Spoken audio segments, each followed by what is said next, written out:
Ġimgħa l-bogħod mill-logħob tal-pajjiżi żgħar tal-Ewropa li se jsiru f'Malta, il-Prim Ministru Robert Abela laqa fil-Berġa ta' Kastilja lill-kontinġent Malti li se jieħu sehem fit-19 il-edizzjoni tal-logħob. Il-Prim Ministru qal li l-Gvern jemmen fl-atleti u investa b'mod rekord fil-faċilitajiet sportivi li permezz tagħhom pajjiżna se jikseb l-aqwa riżultati.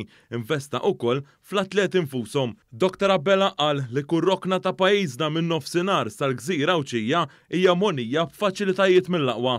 Investejna b'mod rekord kemm fil-faċilitajiet, imma u forsi aktar importanti fit-taħriġ tagħkom. Fit-taħriġ għaliex naf li la intom u lanqas il-pajjiż ma nistgħu nikkuntentaw biss b'riżultati li huma sodisfaċenti, imma rridu niksbu l-aqwa riżultati. Riżultati li mbagħad se jkunu qegħdin iservu ta' aspirazzjoni għat-tfal kollha li se jibqgħu igawdu mill-faċilitajiet illi ħdimna fuqhom. Il-Prim Ministru awgura lit-tim Malti għall-aqwa riżultati f'dawn il-logħob. Qal lill-atleti li dan il-logħob huwa biss il-bażi u għandhom jimmiraw għal ġejjieni u appella lill-poplu Malti biex jappoġġja lit-tim Malti u jmur isegwih waqt il-logħob. M'għandix dubju li se tmorru tajjeb u tajjeb ħafna, imma isux dawn il-logħob bħala l-punt tal-wasla.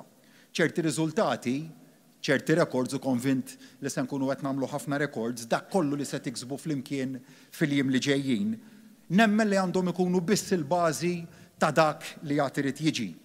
Immiraw għall-affarijiet li huma ikbar, aħna se nkunu qegħdin dejjem hemmhekk nappoġġjawkom u nagħtikom minn hemmhekk il-kelma tiegħi. Good luck u forza Malta. Awguri lil kulħadd.